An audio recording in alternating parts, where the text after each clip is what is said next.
ہم یہ کیسز کرتے ہیں تو ہمیں ہر پریس ریلیز میں یہ کہتے ہیں گستاخ کے وکیل. خدارا مبینہ کا تو الفاظ استعمال کر لو. کل کو کوئی جذباتی ہو کے ہمارے خلاف کچھ کر دے, ہم اپنی پروفیشنل ذمہ داری ادا کر رہے ہیں. یہ کہا جا رہا ہے کہ جو ان کے حق میں کیس لڑ رہے ہیں, جیسے آپ لڑ رہی ہیں اور لوگ بھی لڑ رہے ہیں, ان کو این جی او کی طرف سے سپورٹ حاصل ہے, یہ فنڈنگ ہوتی ہے, باہر سے پیسے ملتی ہے, تو آپ کو کتنے پیسے ملے؟ جو یہ تہمت لگا رہے ہیں ان کی آرگنائزیشن ہے, ان کے بینک اکاؤنٹس نکالے, ہم بھی حاضر ہیں. ان سب کے انڈیویجول بینک اکاؤنٹس نکالے, ان سب کے ایزی پیسہ اکاؤنٹس نکالے. ہمارے پاس تو کوئی اس طرح کے اکاؤنٹ ہے نہیں, تو دودھ کا دودھ پانی کا پانی ہو جائے گا. کانٹینٹ بنایا کس نے ہے, یہ کانٹینٹ آیا کہاں سے ہے؟ سندھ ہائی کورٹ نے جب یہ سوال پوچھے, جب بیل انہوں نے گرانٹ کی, تو دوسری پارٹی نے اتنی خطرناک کیمپین شروع کی ان ججز کے خلاف. اور جن فیملیز کی ہم نے کہانیاں سنی ہیں, جو 100 سے زیادہ پٹیشنرز اسلام آباد ہائی کورٹ میں ہیں, آپ ان کے ساتھ بیٹھیں اور کہانیاں سنیں تو ایگزیکٹلی دا سیم کہانیاں ہیں. سب کو کسی ایمان نامی لڑکی کے ذریعے ٹریپ کیا جاتا ہے. کسی کو بلایا جاتا ہے کہ آپ کو نوکری دے دیں گے, کہ میں کہیں گوگل میں کام کرتی ہوں, میں کہیں ادھر کام کرتی ہوں, ادھر آ جاؤ, میں اسپین. اور یہ ایک بہت انٹرسٹنگ پوائنٹ, میں اس پہ ایویڈنس میں آؤں گی کہ اسپین کا جو نمبر ہے وہ کس کا نمبر ہے اور کون انہیں ہنی ٹریپ کر رہا ہے. اگر آپ یہ تمام ایف آئی آرز دیکھیں گے, ان 400 ایف آئی آرز میں تمام مدعی وہی 25 سے 30 لوگ ہیں, اور ان کے نام بھی میں آگے بتا سکتی ہوں. اچھا, یہ 25 سے 30 لوگوں کا گروپ اتنا مضبوط ہے کہ وہ عدالت کو بھی پریشرائز کر رہا ہے, وہ ایف آئی اے کو بھی پریشرائز کر رہا ہے, وکلا کو بھی پریشرائز کر رہا ہے, کیا وہ اتنے مضبوط ہیں؟ یہ تو اسپیشل برانچ کی رپورٹ کہتی ہے کہ ایف آئی اے میں کچھ ایسی کالی بھیڑیں ہیں جو ان کے ساتھ کلوژن میں کام کر رہی ہے. تو یہ میرے الفاظ نہیں ہیں, یہ اسپیشل برانچ پنجاب کے رپورٹ کے الفاظ ہیں. انٹرسٹنگلی ان مدعیوں نے کبھی یہ مٹیریل سوشل میڈیا پر رپورٹ نہیں کیا. انٹرسٹنگلی یہ مدعی اپنی کراس ایگزامینیشن جرا میں ایڈمٹ کرتے ہیں, تسلیم کرتے ہیں کہ ہم خود ان گروپس کا حصہ تھے. 5 6 7 مہینے تک ہم یہ کانٹینٹ دیکھتے گئے. تو میرے لیے تو یہ انتھنکیبل سی چیز ہے. اگر مجھے اس طرح کوئی ایڈ کرے یا میں یہ چیز دیکھوں, میں تو گروپ سے ایگزٹ کر جاؤں گی یا رپورٹ کر دوں گی. پھر ان کا کنیکشن کیا ہے کہ ملزمان اس گروپ میں ہوتے ہیں اور یہ مدعی گروپ میں ہوتے ہیں, اور کوئی اس گروپ میں نہیں ہوتا. اور کہ پھر بہت سے ایسے نمبرز ہوتے ہیں جن کی کبھی تحقیقات نہیں ہوتی. یہ کبھی یہ نہیں کہتے کہ اس نے یہ جرم کیا ہے, یہ کہتے ہیں یہ دیکھیں مواد, یہ دیکھیں مواد, اور لوگوں کو انسائٹ کرتے ہیں کہ اگر آپ یہ مواد دیکھ کر انہیں سزا نہیں دیتے, پھر قانون ہم اپنے ہاتھوں میں لے لیں گے. اور یہ بات ان کے وکلا عدالت میں کرتے ہیں. یہ کہتے ہیں کہ اگر یہ نہ ہو, اگر وہ نہ ہو, ہم تو پرامن ہیں, لیکن اگر ان کی سزائیں نہ ہو تو پھر لوگ قانون ہاتھ میں لیں گے. قانون کیا اتنا کمزور ہے کہ ایسی باتوں پہ ڈر جاتا ہے؟ ایک کیس بہت پہلے ہوا تھا سلامت مسیح کا. وہ ایک 13 سال کا بچہ تھا جو جاہل تھا, ان پڑھ تھا, اور اسے ایک ٹرائل کورٹ نے سزا دی تھی بلاسفیمی کے اوفینس میں. وہ لاہور ہائی کورٹ میں جب کیس گیا تو لاہور ہائی کورٹ نے پہلا سوال پوچھا کہ ٹرائل کورٹ نے یہ دیکھا نہیں کہ بچہ پڑھ نہیں سکتا, لکھ نہیں سکتا, تو اس پر یہ الزام کیسے لگا دیا اور اس بچے کو بری کیا. اس کے نتیجے میں کیا ہوا, اس جج صاحب کو ان کے چیمبر میں کوئی 20 گولیاں ماری گئی. یہ انوائرمنٹ ایگزسٹ نہیں کرتا پاکستان میں. آج جو آپ یہ انوائرمنٹ یہ لوگ کریٹ کر رہے ہیں, یہ آپ سب کی آنکھوں کے سامنے ہے. جسٹس اقبال کروڑوں کے خلاف جو انہوں نے کیمپین شروع کی ہے, یہ کیا لوگوں کو انسائٹ نہیں کرے کہ آپ قانون ہاتھ میں لیں؟ جس دن یہ اسلام آباد ہائی کورٹ میں بھی پروسیڈنگز ہو رہی تھی, یہ جو گروپ ہے بلاسفیمی بزنس گروپ, جسے special branch blasphemy business group کہتی ہے, وہ سارے مولوی لے کر ادھر آ گئے. اس کا کیا مقصد ہے؟ آپ پریشر کریں.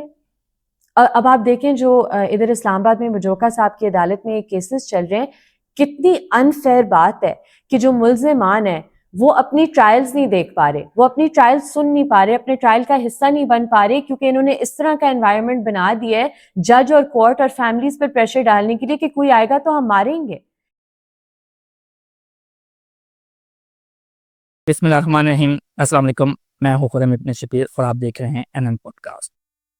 آج ہمارے ساتھ ایک ایسی شخصیت موجود ہے جو اپنے بے باک خیالات, انسانی حقوق کے لیے جدوجہد اور قانون کی پاسداری کے لیے پہچانی جاتی ہیں. ہماری آج کے مہمان ہیں ایمان مزاری, جو ایک معروف وکیل, انسانی حقوق کی کارکن اور سیاسی تجزیہ کار کے طور پر جانی جاتی ہیں. وہ سماجی انصاف, انسانی حقوق اور آزادی اظہار جیسے موضوعات پر کھل کر بات کرتی ہیں اور ان کی آواز کو سنا جاتا ہے. عملی طور پر ان مسائل کے حل کے لیے کوشاں بھی رہتی ہیں. آج ان سے گفتگو کریں گے ان کی زندگی کے حوالے سے اور ان کی جو لائف گزر رہی ہے اس حوالے سے. تو بہت بہت شکریہ میم پہلے تو آپ کا آپ نے وقت دیا. Thank you. سب سے پہلے سٹارٹ کریں گے آپ کے بیک گراؤنڈ کے حوالے سے کہ آپ کی پیدائش کہاں کی ہے اور آپ کی تعلیم آپ نے کہاں سے حاصل کی. میں اسلام آباد میں ہی پیدا ہوئی تھی اور میں نے اپنی ساری جو اسکولنگ تھی اسلام آباد میں ہی ہیڈ اسٹارٹ اسکول سے کی اور پھر میں نے اپنے انڈر گریڈ کے لیے لاء میں LLB وہ میں نے ایڈنبرا یونیورسٹی سے کیا. پھر میں پاکستان واپس آئی, میں نے ادھر کام کیا ڈفرینٹ لاء فرمز میں اور ڈفرینٹ ریسرچ سوسائٹیز میں, اور پھر میں نے اپنا ماسٹرز کیا LLM یونیورسٹی آف وینا سے, اور پھر میں نے UN میں انٹرنشپ کی, لنڈن میں ایک انٹرنشپ کی, اور پھر میں پاکستان واپس آئی اور میں نے فارملی اپنا لیگل کیریئر انڈیپینڈنٹلی اسٹارٹ کیا. اچھا, یہ جو آپ نے قانون کا شعبہ اختیار کیا تھا, یہ آپ نے بچپن سے آپ کا کوئی شوق تھا یا آپ نے, بعض اوقات ایسے ہوتے ہیں کہ بچے بچپن میں سوچتے ہیں کہ میں نے بڑے ہو کے یہ بننا ہے لیکن وہ بن نہیں سکتے, حادثاتی طور پہ کسی اور شعبے میں چلے جاتے ہیں, تو کیا آپ کا یہ شوق تھا یا؟ آئی تھنک بہت سی چیزیں ہوتی ہیں جو آپ بچپن میں بننا چاہتے ہیں. لائک جب میں بہت چھوٹی تھی تو مجھے شوق تھا ایک SSG کمانڈو بننے کا, تو اور اس طرح جب آپ چھوٹے ہوتے ہیں ڈفرینٹ آپ کے انٹرسٹ ہوتے ہیں. میں نے جب اپنی ڈگری کے لیے اپلائی کیا تھا تو میں نے لاء اینڈ پالیٹکس کے کورس کے لیے اپلائی کیا تھا, اور اس وقت میں پالیٹکس میں جس طرح آج بھی ایز این آبزرور بہت انٹرسٹیڈ ہوں.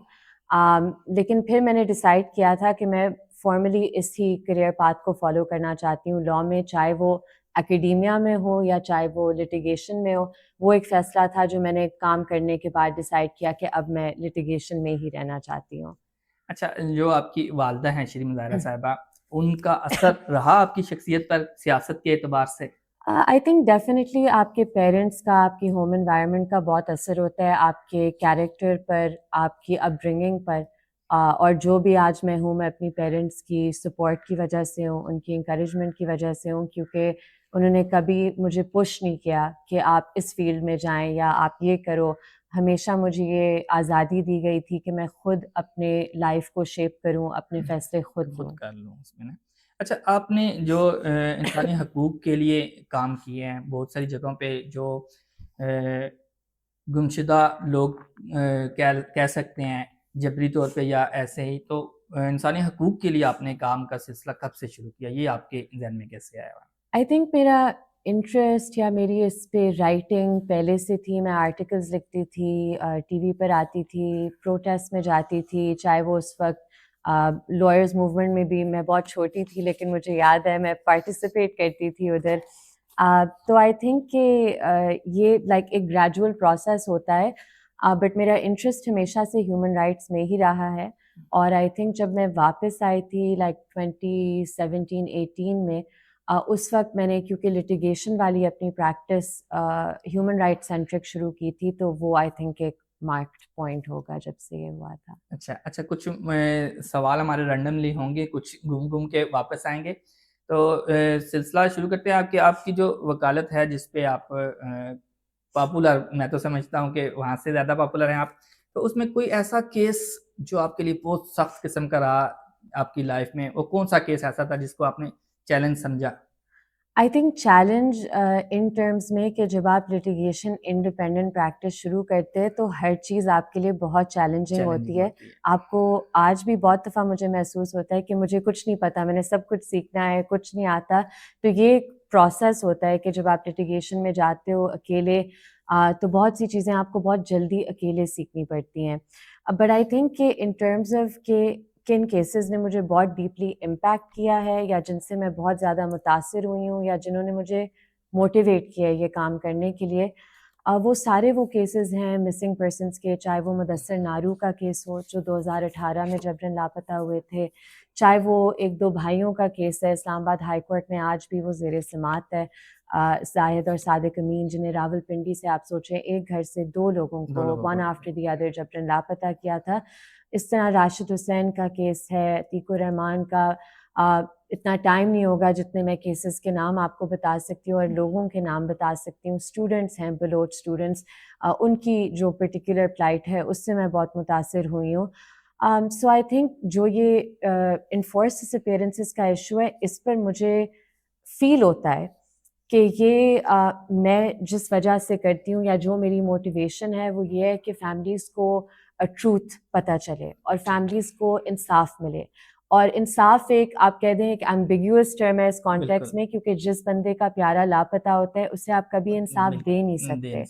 سو یہ جو ایک ایڈیکویٹ ریکمپینس ہو نہیں سکتی اس چیز کی, تو آپ اس سے بھی بہت افیکٹ ہوتے ہو کہ یہ ایک شریڈ ہے, یہ ایک ڈرامہ اور سرکس ہوتا ہے کہ ہم کبھی کبھی عدالتوں میں جاتے ہیں, بحث کرتے ہیں, لیکن جو فیملیز ہوتی ہیں ان کا جو گریونس ہوتا ہے وہ ان ریزالو رہتا ہے بہت سے کیسز میں.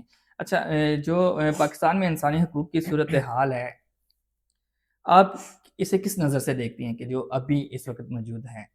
دیکھیں وہی سچویشن تو ان دیٹ سینس وہی ہے. میں سمجھتی ہوں کہ پنجاب اور اسلام آباد میں شاید اب آگاہی آئی ہے کہ بلوچستان میں, خیبر پختونخوا میں, سندھ میں کیا ہوتا تھا جب ادھر پہلے ڈینائل ہوتا تھا, لوگ کہتے تھے کہ یہ تو ہو ہی نہیں رہا, یہ سب کچھ پروپیگینڈا ہے.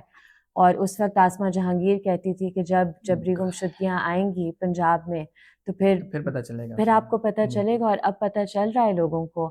اور بہت افسوس کی بات ہے کہ جب تک ہم خود کسی چیز سے گزرتے نہیں ہیں ہمیں احساس نہیں ہوتا. تکلیف وہی ہے جو ہم پہ گزر رہی ہے, بالکل دوسرے کی تکلیف تو تکلیف نہیں. بالکل. تو یہ جو کچھ مسئلے ہیں جو جب سے آپ کہہ دیں کہ ہم وار آف ٹیرر میں انوالو ہوئے ہیں, اور یہ پورا ہماری یو ایس سے بھی الائنس تھی, اور اب جو یہ سارا پروسیس چل رہا ہے اس میں جو لوگوں کے بنیادی حقوق کی خلاف ورزیاں ہوئی ہیں وہ آج بھی ان ایڈریسڈ ریمین کرتی ہیں, ان کے لیے کوئی احتساب نہیں ہوا. اچھا, یہ جو خلاف ورزیاں ہیں آپ کیا سمجھتے ہیں کہ حکومت کو اس پر کس طرح کے اقدامات کرنے چاہیے؟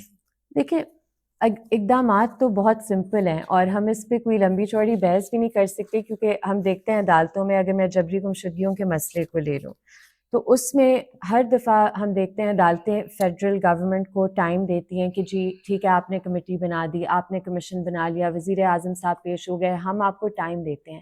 یہ ایک ایسا مسئلہ ہے جس میں آپ کو ٹائم کی ضرورت نہیں ہے. اتنے سالوں سے یہ پریکٹس چلتی آ رہی ہے, آپ کو صرف نیت کی ضرورت ہے کہ بس بہت ہو گیا ہے, یہ جو انسانیت کے خلاف جرم ہے اسے ہم نے روکنا ہوگا. And it's just that simple کہ آپ اسے روکیں. جو لوگ انٹرنمنٹ سینٹرز میں موجود ہیں جن کے خلاف آپ کے پاس کوئی ثبوت نہیں ہے, جن کے 10 سال 15 سال زندگی سے چلے گئے ہیں, وہ شاید اس مینٹل حالت میں بھی نہیں ہے کہ وہ آ کر بیان کر سکتے ہیں کہ آپ نے ان پر کیا کیا مظالم کیے ہیں, تو ان لوگوں کو چھوڑا جائے. جن لوگوں کے خلاف کوئی کرمنل کیس ہے وہ کیس بنایا جائے, عدالت میں پیش کیا جائے. یہ سب ریاست کے یہ ادارے ہیں, تو اگر ریاست کہہ رہی ہے ہم ان پر اعتبار نہیں کرتے, تو آپ لوگوں کو کیا میسج دے رہے ہیں کہ ہم بھی اعتبار نہ کریں ان اداروں پر؟ تو ابھی جو عدالت کا ذکر ہوا ہے, تو کیا سمجھتے ہیں کہ جو ہماری عدلیہ ہے وہ آزاد ہے, یا اس کے اوپر پریشرائز کیا جا سکتا ہے اس کو؟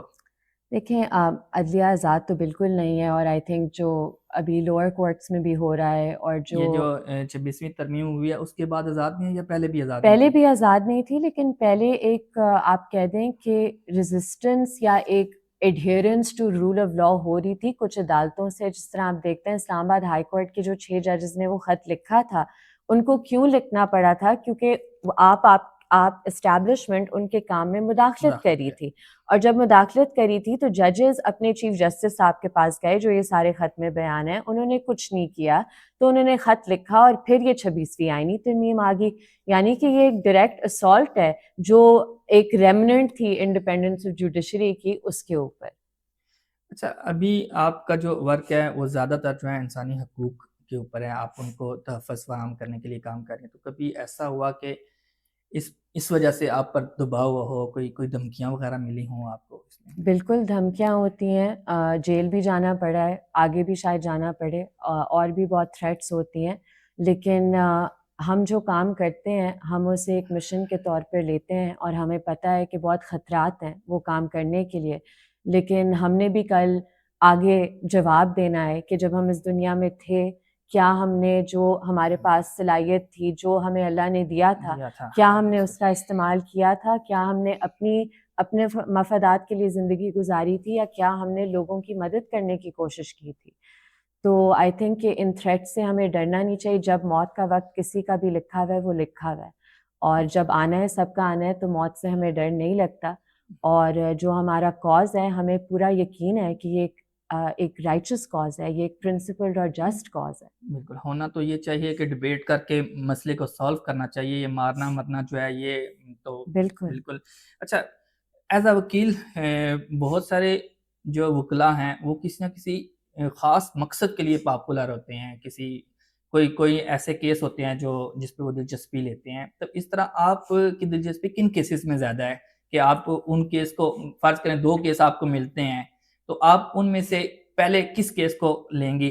اس طرح کا کون سے کیس ایسے ہیں؟ آئی تھنک میرا آج بھی مسئلہ یہ ہے کہ جب بہت زیادہ کیس آ جاتے ہیں اور میرا ان میں انٹرسٹ ہوتا ہے, میں نہ نہیں کہہ سکتی. اور اگر مجھے لگتا ہے کہ کسی کے ساتھ زیادتی ہو رہی ہے یا ناانصافی ہو رہی ہے, مجھے دلی تکلیف ہوگی اگر میں کہوں گی کہ میں آپ کا کیس نہیں کر سکتی, یا اگر مجھے لگے کہ کسی کا بہت اسٹرانگ کیس ہے لیکن اور ہیومن رائٹس کیس ہے اور وہ کاؤنسل نہیں افورڈ کر سکتے, تو آپ کو ایک پرنسپل سٹانس لے کر یہ چیزیں کرنی ہوتی ہیں جب آپ اس فیلڈ میں ہوتے ہیں. اینڈ آئی تھنک کہ اس طرح کے جو کیسز ہوتے ہیں ہیومن رائٹس کیسز میں, اور بہت لوگوں کو شاید صرف لگتا ہے کہ میں صرف ہیومن رائٹس کے کیسز کرتی ہوں, میں صرف ہیومن رائٹس کے کیسز نہیں کرتی, میری اور بھی الحمدللہ پریکٹس ہے, تو وہ بھی کیسز ساتھ چلتے ہیں اور یہ بھی چلتے ہیں. بٹ ایک اوور آل جو آبجیکٹو ہوتا ہے وہ کہ آپ اپنی ایک میرے لیے بہت ضروری چیز ہے کہ میری جو ریپوٹیشن ہے یا جو انٹیگریٹی ہے اس پہ یہ کویشچن میرے کانڈکٹ سے کبھی ارائز نہ ہو. ٹھیک. اچھا, کافی سارے تجزیے میں نے آپ کے دیکھے جو سیاست پر ہیں, تو کیا آپ کو کبھی پروگرام ہے سیاست میں آنے کا عملی طور پہ؟ بالکل بھی نہیں. بالکل بھی نہیں. نہیں, مجھے سیاست میں لائک ایز این آبزرور بہت انٹرسٹ ہے. پاکستانی شہری ہونے کی حیثیت سے, وکیل ہونے کی حیثیت سے, ایک خاتون کی کیپیسٹی میں مجھے بہت انٹرسٹ ہے پالیٹکس میں. اور کوئی بھی شخص جو کہے گا کہ ہم نہیں افیکٹ ہوتے وہ جھوٹ بول رہا ہے, کیونکہ ہم افیکٹ ہوتے ہیں ہمارے ملک کی پالیٹکس سے, دنیا کی پالیٹکس سے. لیکن میں کبھی ایک سیاستدان نہیں بننا چاہتی اور میں کبھی پالیٹکس میں نہیں جانا چاہتی.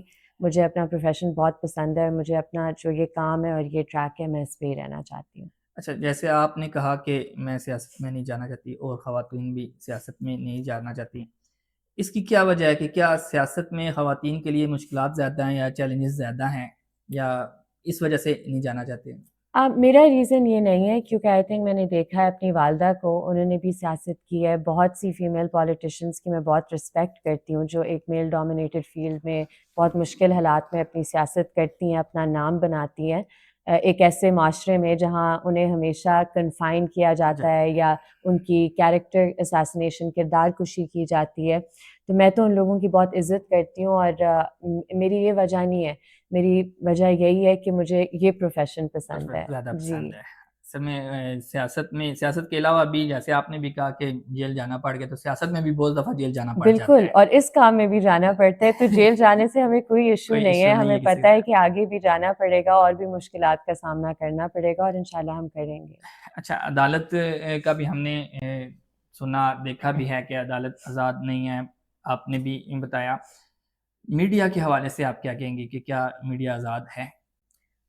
آپ مجھے بتائیں کہ آپ جب یوٹیوب پر ہیں, آپ کو پتہ ہے کہ کیوں اتنے صحافی ہیں جنہوں نے اپنے یوٹیوب چینلز بنائے ہیں, کیوں اب زیادہ جو اکثریت میں پاکستان میں لوگ ہیں جنہیں انٹرنیٹ ایکسیس ہے, جو کہ آج کل ویسے تو کسی کو نہیں ہے, لیکن جنہیں انٹرنیٹ ایکسیس ہے, جن کے پاس فونز ہیں, وہ لوگوں کو یوٹیوب پر سننا چاہتے ہیں, کیونکہ ادھر ایک انسینسرڈ گفتگو ہوتی ہے. ادھر جو یہ آپ کہہ دیں ریسٹرکشنز ہیں جو مین اسٹریم میڈیا کو بالکل کنٹرول کیا گیا ہے, وہ نہیں ہے. ابھی جو پیکا کا قانون ہوا ہے, اس میں تو وہ ہم جیسے بندوں کو بھی پکڑ رہے ہیں. بالکل, اور پکڑنے کی وہ کوشش کریں گے, لیکن یہ جو سوشل میڈیا کا فینومینا ہے وہ اس سے نہیں کبھی اس طرح سے کیپچر کر سکتے, کیونکہ سوشل میڈیا اپنے نیچر سے ہی جو ہم کہتے ہیں ٹریڈیشنل میڈیا, وہ اس کی طرح نہیں ہے. تو آپ اس طرح کا کنٹرول اس پہ ایکسرسائز نہیں کر سکتے.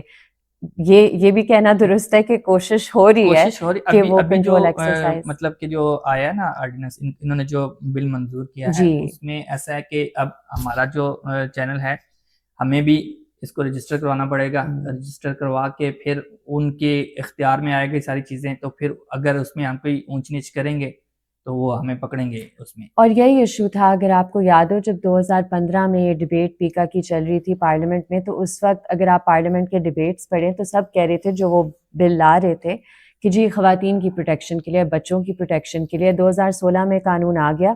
اس کے بعد آپ مجھے بتا دیں کتنے بچوں اور عورتوں کے تحفظ کے لیے وہ قانون استعمال کیا گیا ہے, اور کتنے صحافیوں کے خلاف, وکلا کے خلاف, پولیٹیکل ایکٹیوسٹ کے خلاف, سیاستدانوں کے خلاف استعمال کیا گیا ہے. تو پھر ہم جب اسلام آباد ہائی کورٹ میں journalist defence committee Pakistan bar council نے تشکیل دی اور ہم ان ایکشنز کو چیلنج کرتے تھے, تو سیکشن 20 پیکا کو بھی ایک حد تک اسٹرائک ڈاؤن کیا گیا, جو کرمنل ڈیفیمیشن کے حد تک تھی, کیونکہ وہ مس یوز کی جاتی تھی. پھر پیکا amendment ordinance P T I کی حکومت لائی, وہ بھی اسٹرائک ڈاؤن ہوگی. اللہ کا شکر ہے اسلام آباد ہائی کورٹ نے وہ اسٹرائک ڈاؤن کر دی. لیکن اب وہی چیز یہ کرنے کی کوشش کریں, اور آئی تھنک ایک حد تک سکسیسفلی کر چکے ہیں, کیونکہ پارلیمنٹ ایک ربر اسٹیمپ بن گیا ہے. لیکن انہیں اندازہ نہیں, یا شاید انہیں اس بات کا احساس نہیں کہ آپ نے اپنے کسی انسٹیٹیوشن کی انٹیگریٹی نہیں چھوڑی, نہ عدلیہ کی, نہ پارلیمان کی, اور جو پیچھے سے محکمہ چلا رہا ہے وہ تو سب کو ہی پتہ ہے. اچھا, اب ایک سچویشن ایسی آ گئی ہے پاکستان میں, میں بھی کافی عرصے سے اس فیلڈ سے ہوں, کہ اب جو مذہبی طبقہ ہے وہ بھی سراپا احتجاج ہے, پھر اس کے بعد وکلا بھی سراپا احتجاج ہے, جو جن کے پاس ہم انصاف کے لیے جاتے ہیں ججز, وہ خود سراپا احتجاج ہیں. تو یہ معاملات کیسے درست ہو سکتے ہیں, اس کے حوالے سے آپ کیا کہیں گی؟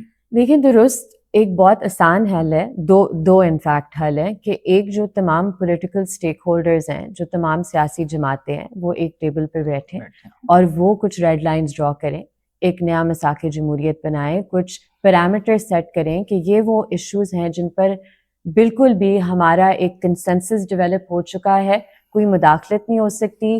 یہ, اور دوسری بات سب سے ضروری, کہ ہر ادارے کو اپنی آئینی حدود میں فنکشن کرنا ہے, اور کہ آئین کو ہمیں اس طرح مسخ نہیں کرنا چاہیے کچھ لوگوں کے ذاتی مفادات کو پروٹیکٹ کرنے کے لیے. یہ جو سیاسی جماعتیں ہیں جن کا آپ نے ذکر کیا کہ ان کو اکٹھے ہو کے ایک معاہدہ کرنا چاہیے, تو کرسی کی لالچ کے بغیر یہ ہو سکے گا؟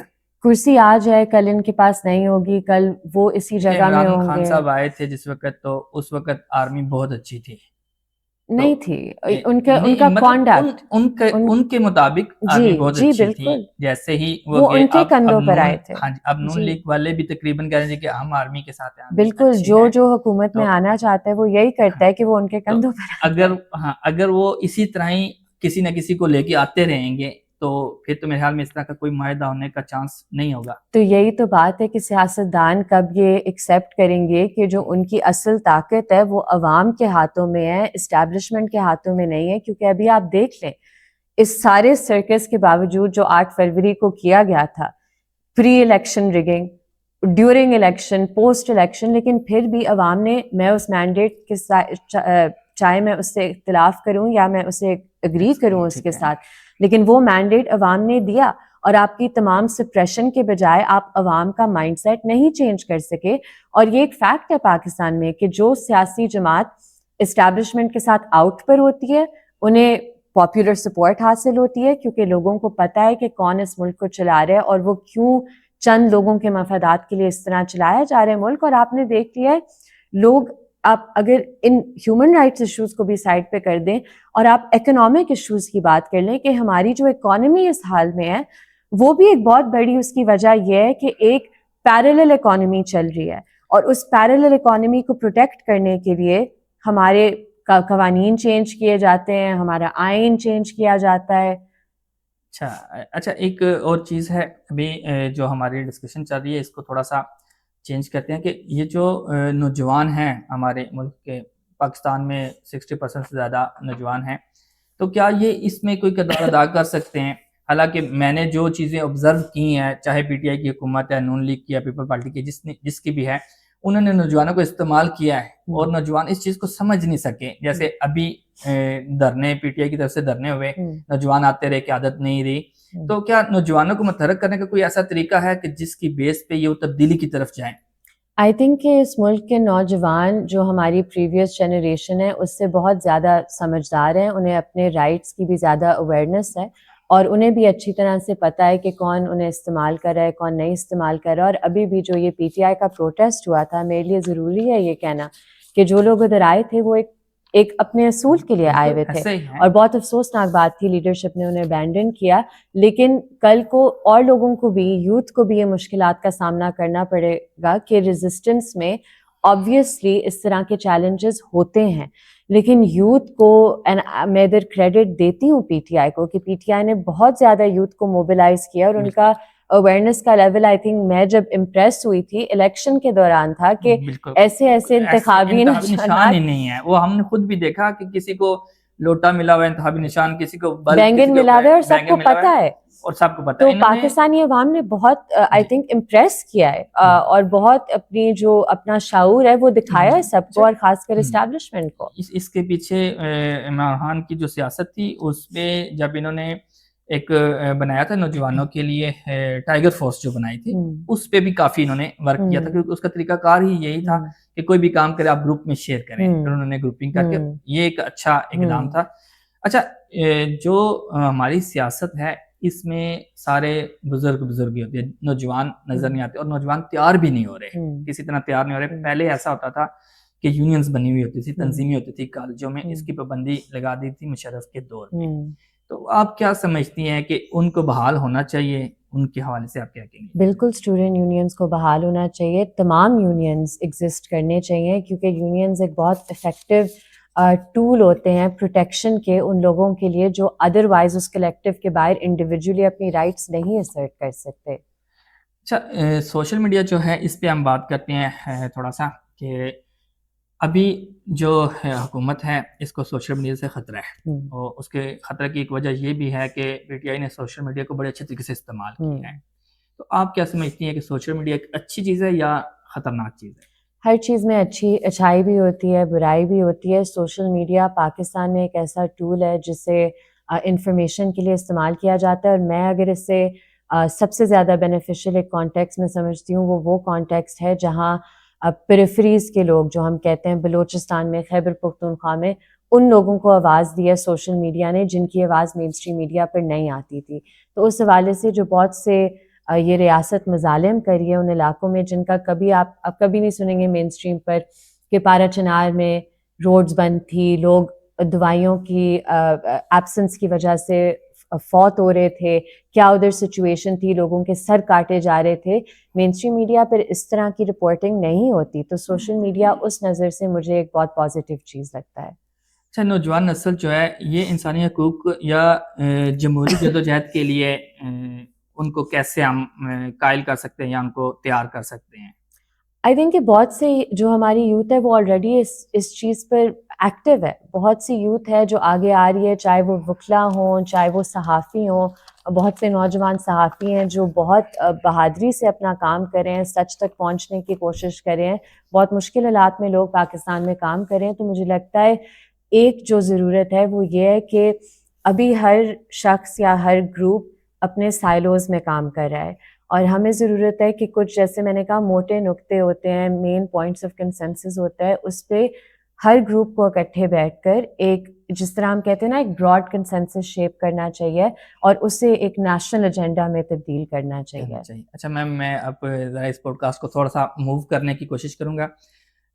میں چاہ رہا تھا کہ جس کیس میں بھی چل رہا ہے, پاکستان میں ایک ایشو چل رہا ہے اور اس میں بلاسفیمی کا جو ایشو ہے اس حوالے سے کچھ گفتگو کریں. کچھ کویسچنس ہم نے تیار کیے ہوتے, تھوڑے سخت بھی ہو سکتے ہیں. اس میں یہ ہے کہ پہلے تو یہ جو کیس چل رہا ہے اس میں آپ کیا سمجھتی ہیں کہ یہ جو نوجوان ہیں ان کو کیسے پھنسایا جا رہا ہے؟ دیکھیے, پہلے تو میں کہوں گی یہ کیس نہیں, یہ 400 سے زیادہ کیسز ہیں. ٹھیک ہے, تو پہلے ہم شروع کرتے ہیں فگر سے. جب 400 کیسز ایک مسلمان ملک میں اس طرح کے رائز کرتے ہیں, سب سے پہلے ہم دیکھیں گے کہ ان کے مدعی کون ہیں. ٹھیک ہے, دیکھیں گے کہ کیا ان 400 کیسز میں 400 مدعی ہیں, 300 مدعی ہیں, یا کیا یہ 25 سے 30 مدعی ہر کیس میں. اگر آپ کے تمام ایف آئی آرز دیکھیں گے, ان 400 ایف آئی آرز میں تمام مدعی وہی 25 سے 30 لوگ ہیں, اور ان کے نام بھی میں آگے بتا سکتی ہوں. تو پہلے تو یہ سوچنے کی ضرورت ہے کہ یہ موٹیو کیا ہے. دوسری بات سب سے ضروری, کہ ہم یہ جو ٹرائلز کر رہے ہیں اسلام آباد اور پنڈی میں ان بے گناہ لوگوں کے, جنہیں اس نوکری کا جھانسا دے کر عورتوں کے ذریعے عورتوں کو استعمال کرتے ہوئے ہنی ٹریپ کر کر, اور اس پہ بھی میں زیادہ تفصیل میں بات کروں گی. ہم یہ جو ٹرائلز کریں ہم دیکھتے ہیں ان میں ایک کلیئر پیٹرن ہے عدالتوں میں. ہم جاتے ہیں عدالت میں اور ہم بحث کرتے ہیں کہ آپ نے یہ اتنا سنگین الزام لگایا ہے جس کے لیے اس ملک میں سزائے موت ہے, اور جس کے لیے جب ایک دفعہ آپ پہ ایک جھوٹی تہمت بھی لگ جائے آپ کبھی اس ملک میں شاید زندگی نہیں گزار سکتے, مشکل ہو جاتا ہے. تو پہلے تو جو اسٹینڈرڈ آف پروف ہے جو ہم کرمنل لاء میں کہتے ہیں وہ ہے بیونڈ ریزنیبل ڈاؤٹ, یعنی کہ آپ نے اگر ایک بھی ڈاؤٹ ہوگا میری گرفتاری پر, مجھ سے ریکوریز پر, اس شیئرنگ کے حوالے سے, میرے رول پر, تو وہ سارے ڈاؤٹس میرے فیور میں ریڈ کیے جائیں گے کرمنل لاء کے تحت. ٹھیک ہو گیا. تو ایک جو ہم چیز دیکھتے ہیں کہ جب ہم ان عدالتوں میں جاتے ہیں ہم بات کرتے ہیں کاغذوں پر, ہم بات کرتے ہیں کہ اس ڈیٹ پر آپ نے کہا گرفتاری ہوئی ہے, کوئی گواہ آ کے کہہ رہے کہ نہیں ہم نے پہلے گرفتاری ڈالی, کوئی گواہ آ کے کہہ رہے ہم نے بعد میں ڈالی, کوئی کہہ رہے پرچہ پہلے درج ہوا, کوئی کہہ رہے پرچہ بعد میں درج ہوا, کوئی کہہ رہے ہم اس شخص سے فون برآمد ہوا, اس فون سے کچھ ملا نہیں. تو اگر اس فون سے کچھ ملا نہیں تو آپ کس طرح کہہ سکتے ہیں کہ انہوں نے شیئر کیا؟ ہم قانون پر بات کرتے ہیں, ہم کاغذات کی بنیاد پہ بات کرتے ہیں. جو دوسری پارٹی ہوتی ہے, میں انوائٹ کرتی ہوں تمام میڈیا کو, تمام سول سوسائٹی کو, آپ آئیں ان ٹرائلز میں دیکھیں وہ کیا کرتے ہیں. وہ آ کر ہم سب کی جانیں خطرے میں ڈالتے ہیں, جج کی جان خطرے میں ڈالتے ہیں, کہتے ہیں کہ یہ دیکھیں مواد. اب یہ بات مجھے نہیں, پیچھے ریزن کیا ہو سکتا ہے؟ میں بھی آپ کو بتاتی ہوں نا, کیونکہ یہ جو پیٹرن ہے میں اسے لنک کری ہوں اس موٹیو کے ساتھ کہ میں ایک مسلمان ہوں, اور اگر نعوذ باللہ خدا نخواستہ مجھے کہیں اس طرح کا مٹیریل نظر آتا ہے, پہلے تو میں اسے رپورٹ کر دوں گی اس سوشل میڈیا پیج پر. انٹرسٹنگلی ان مدعیوں نے کبھی یہ مٹیریل سوشل میڈیا پر رپورٹ نہیں کیا. انٹرسٹنگلی یہ مدعی اپنی کراس ایگزامینیشن جرا میں ایڈمٹ کرتے ہیں, تسلیم کرتے ہیں کہ ہم خود ان گروپس کا حصہ تھے, 5 6 7 مہینے تک ہم یہ کانٹینٹ دیکھتے گئے. تو میرے لیے تو یہ انتھنکیبل سی چیز ہے, اگر مجھے اس طرح کوئی ایڈ کرے یا میں یہ چیز دیکھوں میں تو گروپ سے ایگزٹ کر جاؤں گی یا رپورٹ کر دوں گی. کیوں 5 6 مہینے یہ اس گروپ کا حصہ رہے؟ ایک اور سوال کہ جب آپ دیکھتے ہیں کہ ان کیسز میں مدعی یا ان گروپس میں جو یہ کہتے ہیں جہاں گستاخانہ مواد شیئر کیا جا رہا ہے, اس میں یا آپ یا کوئی تیسرا شخص کبھی ایڈ نہیں ہوتا. یہ مدعی ہوتے ہیں 20 سے 25 سے 30, اور یہ ملزمان ہوتے ہیں جن کا ایک بہت وائڈ نیٹ ہے. اور اب میں اس بات پہ آ رہی ہوں کہ موٹیو کیا ہے. وائڈ نیٹ کاسٹ کرنے کا موٹیو ہے کیونکہ ادھر آپ کسی کا نام نہیں لے رہے. جب آپ درخواست دے رہے ہیں FIA میں, آپ کہہ رہے ہیں کہ یہ 10-20 نمبرز ہیں اور ان پر آپ تفتیش کریں, اور ان 10-20 نمبرز کا ایک دوسرے کے ساتھ کنیکشن نہیں ہے, یہ لوگ ایک دوسرے کو جانتے نہیں ہیں. آپ آ کر اگر یہ پروسیڈنگز دیکھیں گے تو ان کا کوئی تعلق نہیں ہے, کوئی پاکستان کے کسی حصے سے, کوئی پاکستان کے کسی حصے سے. تو آپ کیا موٹیو اسٹیبلش کر رہے ہیں, ان میں کنیکشن کیا ہے, یہ سارے کس طرح اس گروپ میں آتے ہیں, اور پھر ان کا کنیکشن کیا ہے کہ ملزمان اس گروپ میں ہوتے ہیں اور یہ مدعی گروپ میں ہوتے ہیں اور کوئی اس گروپ میں نہیں ہوتا, اور کہ پھر بہت سے ایسے نمبرز ہوتے ہیں جن کی کبھی تحقیقات نہیں ہوتی. اور سب سے ضروری جو سوال ہے, دیکھیں ایلیگیشن کیا ہے, ٹرانسمیشن کی, شیئرنگ کی.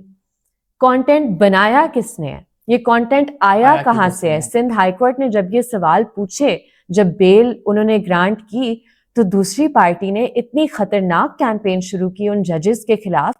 انہوں نے, اور یہ دیکھیں بات سمپل سی موٹیو کی ہے. دوسری پارٹی کا مقصد کیا ہو سکتا ہے؟ کیونکہ میرا پوائنٹ ابھی تک وہاں ہے کہ وہ کیوں کر رہے ہیں. میں آپ کو بتاتی ہوں وہ کیوں کر رہے ہیں. ایک تو کچھ لوگ ہوتے ہیں جو کرمنل مائنڈڈ لوگ ہوتے ہیں اور جنہیں اس ملک میں اپرچونیٹیز دیکھنی ہوتی ہیں اپنے ذاتی مفادات کے لیے, اپنے مالی حالات کے لیے, اپنے ڈفرینٹ فیم کے لیے. بہت سے ریزنز ہوتے ہیں, میں ان کے ذہن میں جا کر نہیں کہہ سکتی کہ ان کی یہ وجوہات ہیں, لیکن میں آپ کو ایک براڈ پرسپیکٹو میں بات کر کے بتا رہی ہوں. اور جن فیملیز کی ہم نے کہانیاں سنی ہیں, جو 100 سے زیادہ پٹیشنرز اسلام آباد ہائی کورٹ میں ہیں, آپ ان کے ساتھ بیٹھیں اور کہانیاں سنیں تو ایگزیکٹلی دا سیم کہانیاں ہیں. سب کو کسی ایمان نامی لڑکی کے ذریعے ٹریپ کیا جاتا ہے, سب کو کسی کو بلایا جاتا ہے کہ آپ کو نوکری دے دیں گے, کہ میں کہیں گوگل میں کام کرتی ہوں, میں کہیں ادھر کام کرتی ہوں, ادھر آ جاؤ, میں اسپین. اور یہ ایک بہت انٹرسٹنگ پوائنٹ, میں اس پہ ایویڈنس میں آؤں گی کہ اسپین کا جو نمبر ہے وہ کس کا نمبر ہے اور کون انہیں ہنی ٹریپ کر رہا ہے. تو یہ جو ایک ان کے مفادات ہیں وہ نظر آتے ہیں ان فیملیز کی ٹیسٹیمنیز میں, اور یہ انشاءاللہ جب کمیشن کے سامنے یہ ساری فیملیز پیش ہوں گے تو پھر یہ اسیس کیا جا سکے گا کہ اتنی زیادہ گواہیاں ہیں ایک سائٹ پر جو سارے کے سارے ایک ہی کہانی بیان کر رہے ہیں, تو اس میں کوئی کریڈیبلٹی ہوگی. اس طرح تو نہیں ہو سکتا کہ 100 200 300 400 لوگ مل کر جھوٹ بول رہے ہیں جو ایک دوسرے کو جانتے نہیں. اچھا, اس میں یہ بھی کہا جا رہا ہے کہ یہ ان کو بلیک میل کرتے ہیں پیسوں کے زور پہ, تو اس طرح کی بھی کچھ باتیں ہیں؟ جی بالکل, ہمارے کچھ کلائنٹس ہیں جن سے 12 لاکھ 14 لاکھ روپے مانگے گئے. ایک آپ نے انٹرویو بھی سنا ہوگا, ایک ہمارے کلائنٹ ہے وہ نابینا ہے. اب نابینا شخص پر انہوں نے مواد ڈال دیا ہے کہ جی یہ, اور انٹرسٹنگ بات, اب میں صرف قانون کی بات کرتی ہوں اور ریکارڈ کی بات کرتی ہوں. اس نابینا شخص کے فون سے, اور میں فون یہ ایکسپلین کروں گی کہ میں اس طرح کیوں کر رہی ہوں, ان کے فون سے کچھ برآمد نہیں ہوا. یہ فورینسک رپورٹ کے مطابق یہ جو نابینا شخص کا ذکر کیا گیا ہے, یہ تو یہ بھی کہا جا رہا ہے جی کہ یہ بعد میں ویلڈنگ کی وجہ سے ان کی آنکھوں کا نہیں, ایشو ان ہوا. کی جو پہلی ایک جو آنکھ تھی یہ بچپن سے اس میں ایشو سے وہ نابینا تھے, اور پھر انہوں نے جب لوہے کا کام کیا, اور یہ ساری میڈیکل رپورٹس کورٹ کے ریکارڈ پر ہیں کہ ان کا ایک میٹالک آبجیکٹ ہے ان کی آنکھ میں جس کی وجہ سے ان کی دوسری آنکھ کی بھی ویژن کمپلیٹلی لوز ہو چکی ہے. اور یہ تمام جو میڈیکل ریکارڈ ہے یہ کورٹ کی پروسیڈنگز کا حصہ ہے. تو یہ بات اگر وہ کریں گے, میں تو میڈیکل رپورٹ سامنے پیش کر دوں گی, ان کے پاس کیا جواب ہوگا. ٹھیک ہو گیا, صحیح ہے. اچھا, کیونکہ ہم نے جب ان سے کویسچن کیا تھا تو انہوں نے یہی کہا تھا جی کہ یہ بعد میں نابینا ہوئے, پہلے نابینا اچھا, تو نہیں تھے. ایک اس کے نابینا ہونے کو بھی سائٹ پہ رکھ دیتے ہیں. اس کے فون سے کچھ برآمد نہیں ہوا, یہ فورینسک رپورٹ کہہ رہی ہے. اب مجھے بتائیں اس کے خلاف کیا جرم ہے. اچھا, ایک اور جو بات ہے جو عام طور پہ سوچ رہے ہیں, کیونکہ ہمارے نوجوان جو ہے نا وہ تحقیق نہیں کرتے, وہ سنتے ہیں اور حل لالا شروع ہو جاتی ہے, اور چاہے کوئی بھی ہے, مذہبی ہیں, سیاسی ہیں, کچھ بھی ہیں.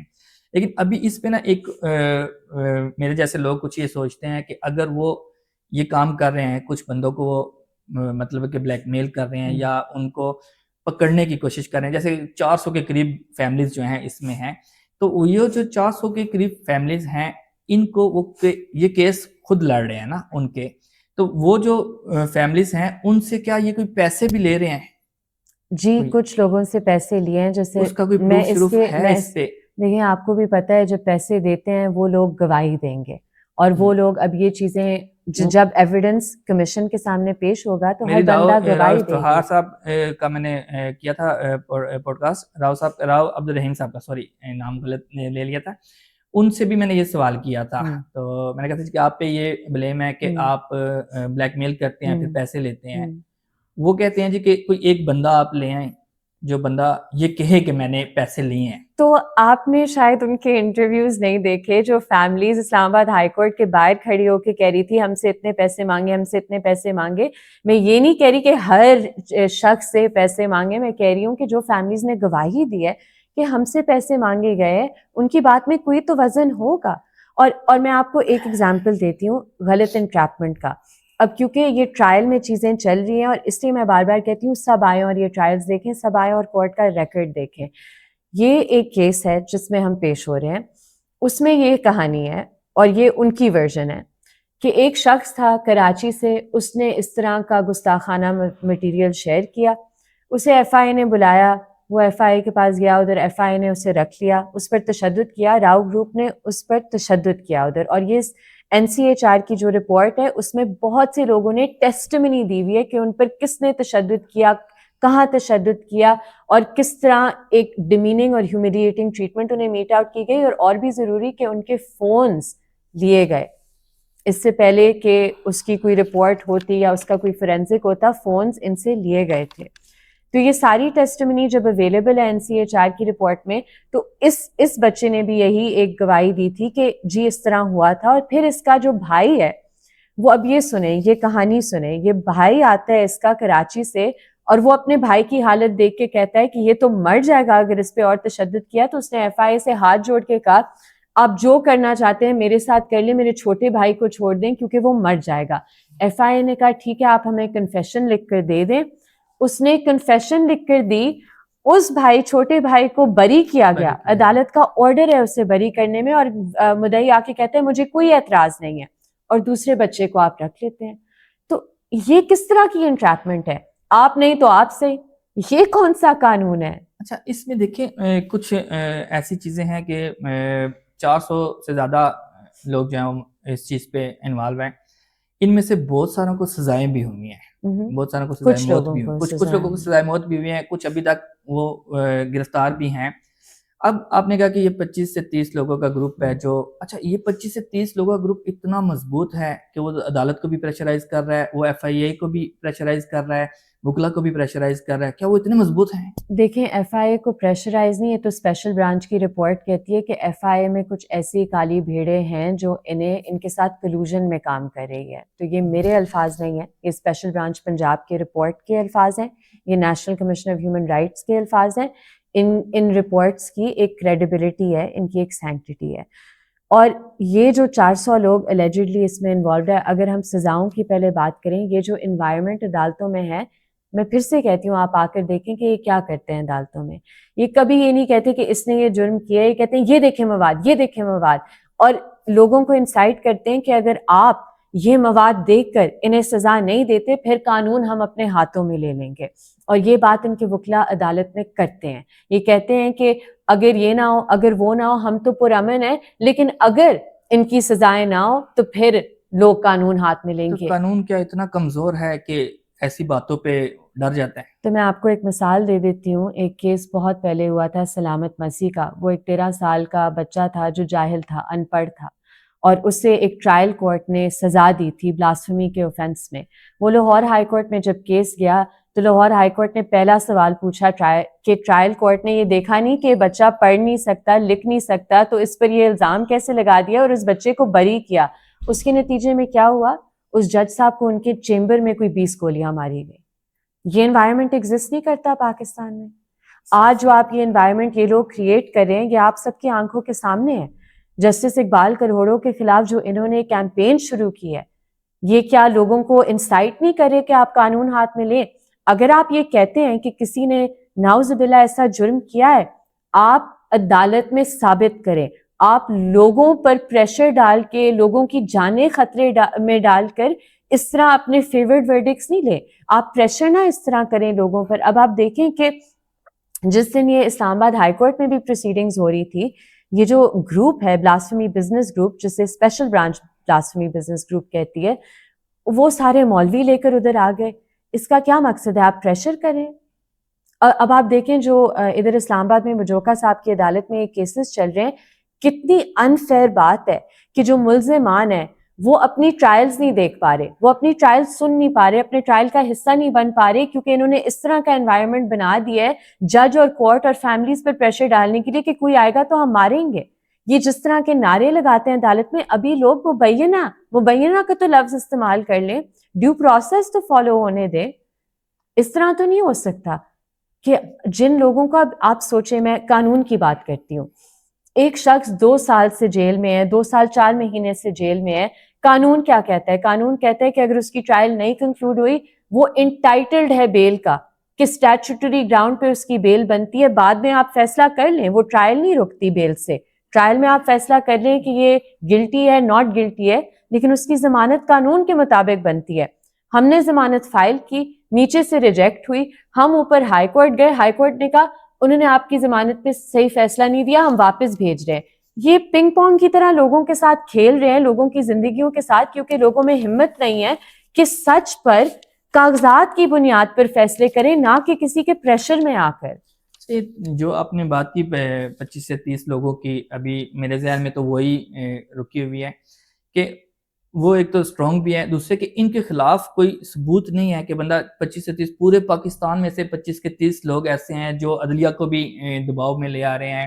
اور اس کے علاوہ حالانکہ ہم سنتے ہیں جو مذہبی جماعتیں ہیں وہ اپنی بات کو منوانے پہ زور دیتی ہیں, تو کیا یہ ان سے بھی زیادہ ہیوی ہیں؟ دیکھیے وہ تو میں آپ کی بات کاٹتا ہوں, قطع کلامی کی معذرت چاہتا ہوں, کہ ایک ہماری جو مذہبی جماعت ہے انہوں نے دھرنا دیا تھا اور بڑا اسٹرانگ قسم کا دھرنا دیا تھا. پھر حکومت نے ایکشن لیا اور ہزاروں کی تعداد میں لوگوں کو انہوں نے